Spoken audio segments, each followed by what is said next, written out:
I'm talking about how to honor your temple, and this is something that was actually requested because if you guys have been following me for a while, then you know I had gained a lot of weight and I had lost a lot of weight. But in that, a life lesson was learned for me to learn to honor and take care of my temple.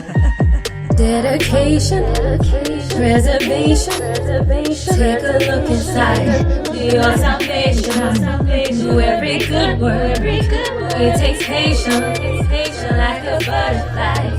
What's up guys, Sophie here, back with another video. If you are new to my channel, then don't forget to subscribe. Don't forget to hit the notification bell, and don't forget to check the description box because I always put a lot of stuff in there. I have another video where I kind of talk about this that I'll leave down in the description box. But specifically for this, I do want to talk about some eating and some dietary habits that I have found to be very helpful. I have, I think at the time, I had gained I was weighing over 200 pounds, y'all. I know, which is very shocking because when I was 9 months pregnant, I was not 200 pounds, nowhere near. So you have to understand that that was definitely a mind-breaking moment for me because prior to that, I had been going on fad diets. My weight had been fluctuating up and down, but regardless of the fact, it was not a healthy way to go about things.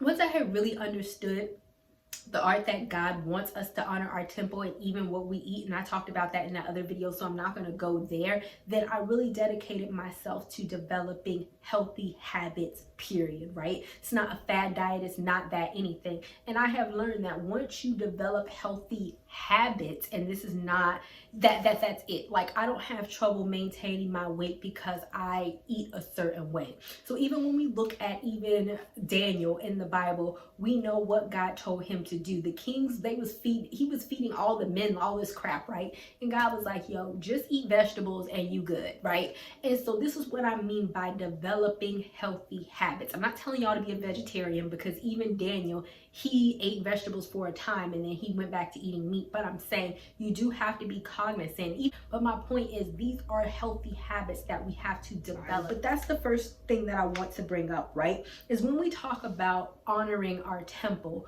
we have to accept the form that our temple is going to come in. So what that basically means is that I am a thicker girl. It is what it is. I have spent, trust me, I spent a whole lot of time on fad diets trying to lose a lot of weight. I have been very, very small and sickly looking, and people have told me that I looked sick. And I will try to put a picture up so you can see, and I have been thicker. But what we have to do is understand that when we adapt healthy habits, that our body will take its natural form, and whatever that is. Do not get so caught up with the Instagram hype, the social media hype, or whatever the case may be, and believing that, oh, I need to be or look a certain way and that is what makes me beautiful. I need to be a size 2. I don't have, y'all can literally see the stretch marks right here from when I had gained weight and lost it, and I accept that. It is what it is. And my point is that some of this stuff is just normal. It's how our body reacts. So don't feel like, oh, if I lose weight and I have saggy skin, that's bad. Sometimes it just happens. Don't feel, oh, if I lose weight and I don't have an hourglass figure, then that's, or a big fat butt or whatever, then that's bad. No, understand that when you develop the right habits, the healthier habits, your body will take its natural form. Sometimes that's really skinny, sometimes that's thick, sometimes it could be flabby, sometimes it could be cellulite. We don't know, but the point is to focus on health. And when you're healthy, I genuinely believe not only will your body will take its best form. And I remember even in my younger years, before thickness, right, because I'm 37, before being thick and having a big butt was a thing, I used to spend a large amount of time hiding my body because I went to a predominantly white high school and a lot of them were naturally thinner, and I would over exercise. I would do a lot of stuff to try to keep myself in a very thin state, and really it was not healthy because I was not overweight. I should say that I was not overweight. I just had a thicker figure, and I would do the most to try to make myself be their size.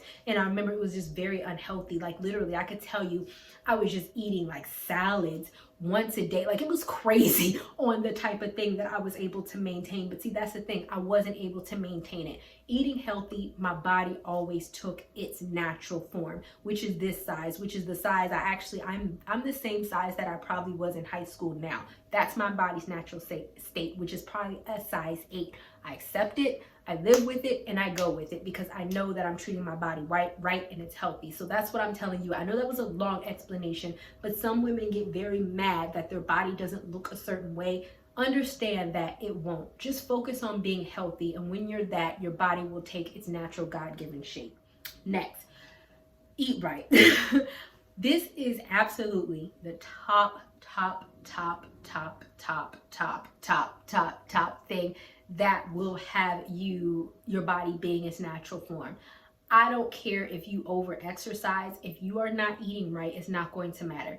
If you guys follow me on Instagram, I'm going to put that up, and I'll probably also put up some shots of some different type of things that I make all the time, because on my stories I normally will show some people what I make as far as smoothies, just because people who have noticed my weight loss, they have questions about it. Basically what it all comes down to is this: low carb and not a lot of sugar and a lot of water.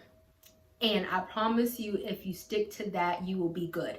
My mistake back in the day was not that I would technically overeat, but that I would have a lot of carbs. And what we need to understand is that not all calories are created equal. Carbs are something that will stick onto your body and will make you gain weight. So I had to train myself in order to do that. And I understand that people are like, oh my God, I don't know if I could give up carbs. I was one of those people. I used to have pasta, rice, and bread all in one day and feel like it was completely healthy. And really, once I went to a weight loss doctor, which is another tip I recommend y'all do if you can afford it or if your insurance covers it, try to go to a weight loss doctor. I had my metabolism tested and everything under the sun to help me understand how many calories do I burn when I'm just sitting here doing nothing. Is my metabolism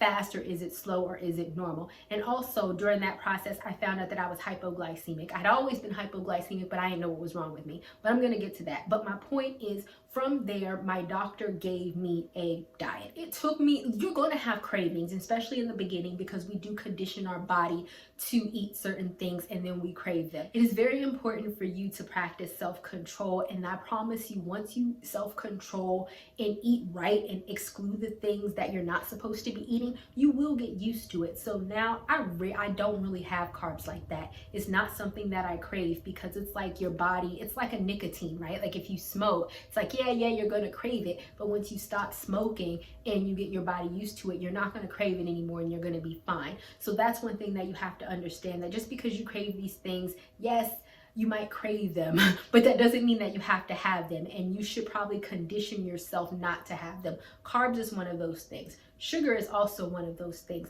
There's a lot of things that have natural sugar in it, but try not to consume a lot of juices, try not to consume a lot of sodas, and really for me, that helps the calorie intake. Once I started counting that, the fact of the matter is that one can of soda is 150 calories. If you drink 2 of those a day, that is 300 calories. That is a small meal or a snack. You would much rather consume something that will fill you up than drink sodas, eat the same stuff that will fill you up, and before you know it, you have probably consumed 3,000 calories a day because you have had 2, 3, 4 sodas or juices and all this other type of stuff. And basically you're drinking your calories and you're just gonna pee it out. I hate to be like that, but that's not sustainable food. So that's one of the choices that I made that probably changed how full I stay. If I get a thing of water and get some ice water, oh my God, I know they say don't drink ice water, I do. Most of it I have water with my meal. You can choose to get the 0-calorie sweetener if you really feel like you can't contain yourself and you need something. And if I really have a craving, then I'll have a 0-calorie soda, like diet soda, if I really need something. Once you condition yourself and you're able to go forward, I promise you, soda will not be an issue, but that's one of the things that can make you gain weight really fast, soda and juices, if you're not paying attention to it. Most recently, I have, and I talked about this on my Instagram stories. Hey, look, y'all, I got a soda machine. I know. My goal, because I don't really drink sodas, but I've been craving sodas, was to get a soda machine and make my own soda to get less calories. It's a good idea, right? Most recently, I have actually added some soda and some juice back into my diet, and that is because of my hypoglycemia. I do tend to get really sick, and the doctor did tell me that because my blood sugar will naturally drop very low. And so because I cut so much sugar out of my diet, I was feeling very sick. I think I underestimated the amount, and so I will try to have soda or something. But with that, I'm gonna link down in the description box the soda maker that I bought. Now I'm one of those, right? One of those. I'm turning into one of those. But I even now make some of my soda because to me it has, like, I can control the calorie intake. It has less sugar in it, but it still gives me the sugar that I need to kind of be alive. You don't ever have to cut things 0% out of your diet, but just know that the more sodas and sugary drinks that you drink throughout the day, you're probably consuming a lot more calories than what you think. Next is protein. If you're a vegetarian, you want to make sure that you try to get like nuts or something with a lot of protein. I am not a vegetarian. I don't eat a lot of meats either, and I never have, but I do try to make a cognizant effort to get a lot of meat in my diet. Why? Because protein will keep you fuller longer, and that keeps you from just snacking unnecessarily when your body really isn't hungry. But maybe if you had a lot of carbs, that's just going to run through you and you're just going to feel hungry. So having a large amount of proteins, or even when you feel hungry, getting some nuts or a protein-based snack to snack on is a lot better. Also, having a large amount of protein will help build your muscle mass naturally. When you have more muscle, that muscle will start to eat that fat. I know that because that is what the doctor told me. I'm going to link my scale that I use down below, and this is for me personally what has helped me understand, because when I went to my doctor diet, when I stepped on the scale, it gave my general weight, it gave me how much water weight I had, and it gave me how much bone and muscle and fat that I had. This is important because at this point, I think I weigh 142. But you can't look at if I weighed 142 and most of that was fat, then you should be concerned. But weighing 142 and a lot of that and having a high muscle mass, which weighs more than fat, these are things that will help you learn to accept your body. Like I said, it was like, for me, if I'm really trying so hard to get down to 125, but knowing I have a natural high muscle mass and it's going to be very difficult for that to happen, it made me feel a lot better that say, okay, a lot of this weight is muscle, and seeing that pounds number, right, isn't necessarily indicative of obesity, but rather your body makeup. So for me, the scale is important for me to understand, because it'll tell you if you're obese or if you have too much fat. It will tell you, and therefore regularly monitoring where you are with your fat, where you are with your muscle mass, will help you understand if you are in a healthy state overall. Because remember, that's what we're focusing on, being healthy overall, versus, oh, I have too much fat and now maybe I need to get rid of some of that. Or, oh, I don't have enough muscle, because that's another thing that I learned that I did with my doctor. Sometimes I wouldn't eat, and when you don't eat, your body will eat your muscle first, not the fat, which is problematic because, like I said, you need the muscle to help burn fat. And so if your body is eating the muscle because you're starving yourself, my doctor could always tell when I wasn't eating enough, because she would say your muscle mass went down. That's not what you want. So you want to maintain a high protein diet. You want to keep your body moving, and then ultimately you want your body to eat the fat. And the way to do that is you could do moderate exercise. I personally am not a huge exerciser. I don't have to be. You should understand your body type. I'm a mesomorph personally. I have, like I said, a very high muscle mass naturally, but I don't want to look muscular because that's not my goal. But for me, walking is my primary exercise. And crocodiles down there. This is kids of our generation who don't want to walk outside. He don't want to experience no fresh air. He don't want to do name.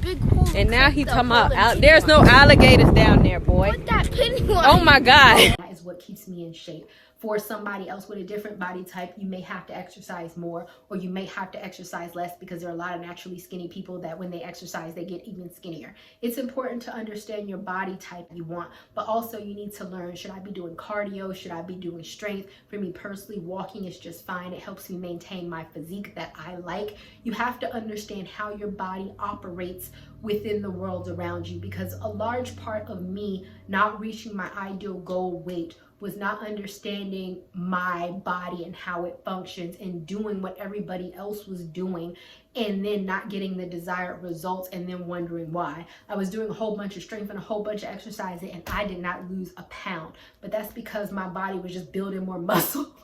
And that's not what I wanted. But I understand I have a high muscle mass. I don't need to do that. I can walk very fast for 30 minutes a day, and I did that for a very long time, and I'm completely fine, and I'm able not only to lose weight with a good diet regimen, but I'm also able to get the desired thing that I want. I don't know if that's making sense, but my point is that you do need to do a lot more research on your specific body type, and there's a whole bunch of quizzes. Find that out, do research on it, and you want to cater your diet plan and your exercise plan specifically to what your body needs, and that will help you get the desired body shape. Because what did we say? The desired body shape that is specifically for you, that's what you need to accept, is your body shape, not mine, not Kim Kardashian's, not Beyonce's, because that's their body. But you need to be able to bring out the healthiest and best body shape for you. This video is getting a lot longer than I thought. I hope that I was able to cover everything. So yeah, I will see you guys another day, another time. Bye, y'all. Not ready for the show to end? It doesn't have to.